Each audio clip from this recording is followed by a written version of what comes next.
O segundo motivo é: a música é um veículo para transporte de mensagens claras, ou seja, mensagens explícitas. A história nos mostra que a música tem sido uma arma poderosa para difusão de mensagens a grandes massas. Não há nos dias de hoje um veículo tão eficaz para manipulação de ideias e comportamentos quanto a música. Basta você olhar um pouquinho aí, você vai ver o rock, por exemplo, foi sem dúvida, né?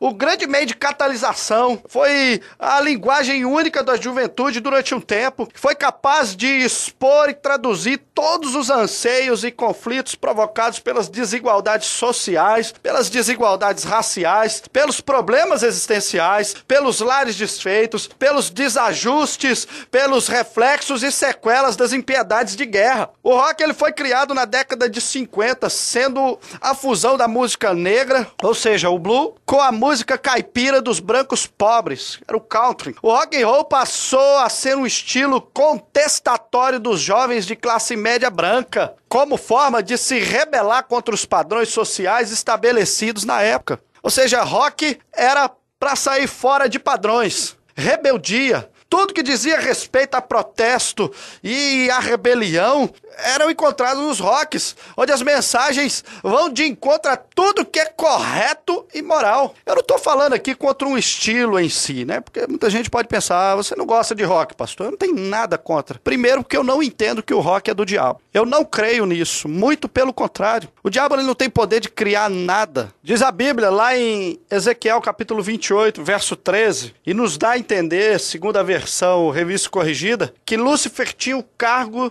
da música diante de Deus. E por causa do seu pecado, ele foi destituído do seu posto e foi expulso do céu e da presença do Altíssimo. Isaías capítulo 14, verso 12, mostra que a soberba e a inveja e a vanglória se apoderaram do coração de Lúcifer, assim como se apoderam do coração de muitas pessoas hoje em dia. Lúcifer, como músico, sabe todas as facetas dessa arte e o seu poder de persuasão, tanto para o bem quanto para o mal do homem. Ele estava no céu, irmão. Ele teve os instrumentos músicos criados para que ele louvasse ao Senhor, diz a Bíblia. O que acontece é que a igreja está entregando tudo de mão beijada para Satanás. Quando ela diz, não, tal estilo é do diabo, tal coisa é do diabo, desde que não esteja ferindo princípios bíblicos, meu querido, minha querida, o diabo não tem nada a não ser a certeza de que está condenado. Precisa parar de julgar, irmão. Precisa parar de ficar olhando para o irmão só porque ele gosta de um funk. Você acha que ele é maconheiro?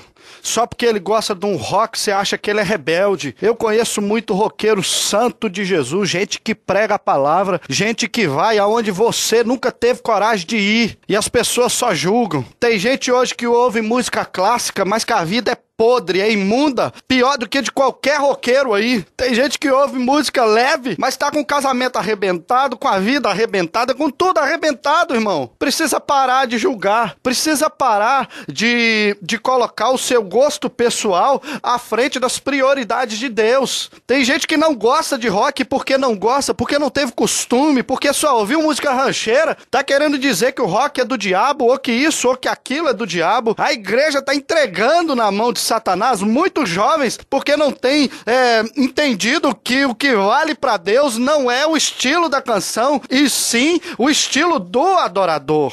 Uma mãe um dia chegou para mim e falou, pastor, eu tô muito preocupado com meu filho. Meu filho só ouve DC Talk. Meu filho só ouve aqueles caras e eu começo a sentir uma opressão. Eu falei, para lá, irmã, você tá confundindo o seu gosto pessoal e aquilo que você viveu com sentimentos espirituais. Não envolve, não. Não faz isso com seu filho, não, que se você proibir o seu filho de ouvir o que ele pode ouvir hoje, músicas que engrandecem o nome do Senhor, ele vai ouvir talvez coisas lentas, coisas light para você, mas que vão com certeza desagradar o coração de Deus.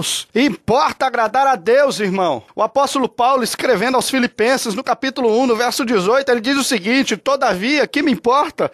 Uma vez que Cristo, de qualquer modo, está sendo pregado, quer por pretexto, quer por verdade, também com isso me regozijo. Sim, sempre me regozijarei. Deus não está preocupado com o estilo que você vai cantar, que você vai ouvir. Deus está preocupado com a sua vida e está preocupado se você está cumprindo aquilo que Ele falou para você cumprir. Ele está preocupado se você está preocupado com as preocupações dele. Para de julgar o estilo, irmão. Para de tentar fazer com que os seus filhos, com que as pessoas que te cercam gostem das mesmas coisas que você gosta, ou vivam talvez as mesmas experiências que você um dia viveu. Nós vivemos tempos diferentes. Você precisa se contextualizar. Você, querido, que é pastor, que é líder de jovens na sua igreja, eu quero te dizer algo que o pastor Lucinho, que é pastor dos nossos jovens aqui em Getsemane, disse. Ele disse assim, um dia ele foi questionado: pastor, como é que você faz tantos eventos? Por que é que você deixa os jovens ouvir rock? Ele virou na mesma hora, o pastor Lucinho respondeu, falou assim: olha, querido, vai liderar uma mocidade fazendo com que ela ouça só música light, fazendo com que ela ouça só aquilo que você gosta de ouvir, que você vai ver. Pouco tempo você não vai ter jovens para liderar, porque eles já vão estar aí soltos. Tem que contextualizar, irmão. Tem que viver a realidade que o mundo está vivendo hoje. Nós temos que nos aculturar. Até mesmo você que não gosta. Jesus, ele veio dizendo lá em João, capítulo 17, na oração sacerdotal, no verso de número 15, ele diz assim: não peço que os tire do mundo, e sim que os guarde do mal. Verso 16, eles não são do mundo, como também eu não sou. Verso 17, santifica-os na verdade, a tua palavra é a verdade. Verso 18, assim como tu me enviaste ao mundo, também eu os envio ao mundo. Essa tem que ser a nossa oração. Amém, querido? Então, eu não falo aqui contra o estilo em si, mas contra as mensagens difundidas pelos adeptos, não só do rock, mas do punk, do funk, da música sertaneja, da música erudita. É necessário que eu e você conheçamos as origens desses movimentos, as origens das canções, muitas vezes, para que não sejamos confundidos e bombardeados pelas fortes mensagens dos mesmos. Quero agora mostrar para você algumas das mensagens que estão sendo pregadas. E nós vamos, na medida do possível, refutá-las biblicamente. Mensagens como rebelião, violência, sexo ilícito, pornografia, suicídio e outros crimes, adoração a Satanás, perdas e derrotas, infidelidades conjugais, homossexualismo, lesbianismo, entre outros. Quer ver? Olha comigo alguns exemplos. A Gal Costa, em uma declaração ao jornal Estado de São Paulo, disse que o CD, que ela, na época, lançou, chamado Profana, tem muito da sua personalidade. Olha só o que ela está falando, irmão. E ela disse assim: essa coisa de irreverência, de liberdade de viver e cantar o que eu quero sem preconceito. Ou seja, irmão, ela estava declarando ali o seu estilo de vida. Não quer ser cobrada por nada, não quer ser censurada por nada, quer falar e quer mostrar o seu jeito profano de viver sem ser questionado. Que essa era o ideal da vida dela. Refutando isso, Apocalipse capítulo 21, no verso 8 diz assim: quanto porém aos covardes, aos incrédulos e aos abomináveis, são mesmo que profanos, diz o texto, tem mais alguns aqui, mas diz o texto, que a parte que lhes cabe será o lago que arde com fogo e enxofre, a saber, a segunda morte, ou seja, a distância de Deus. Você quer ver a influência da música, querido? Das mensagens nas canções? Gabriel Pensador, ele lançou um disco, e nesse disco tem uma música intitulada Playboy, e ele canta o seguinte: apenas um motivo para eu tirar mais um sarro, ou seja, uma brincadeira. Sacanear um mendigo é a maior diversão.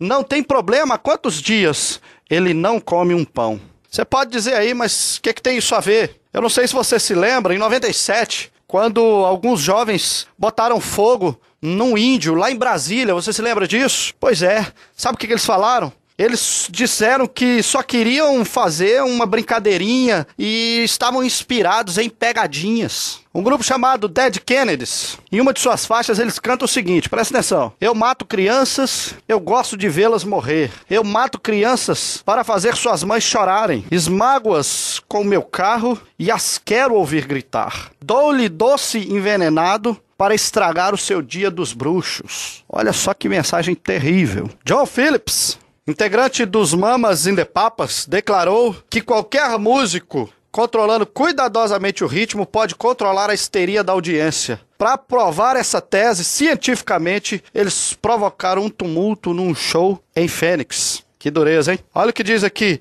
Johnny Rotten, Joãozinho Podre, a tradução, líder do grupo Sex Pistols, declarou o seguinte: sou um anticristo, quero é destruir.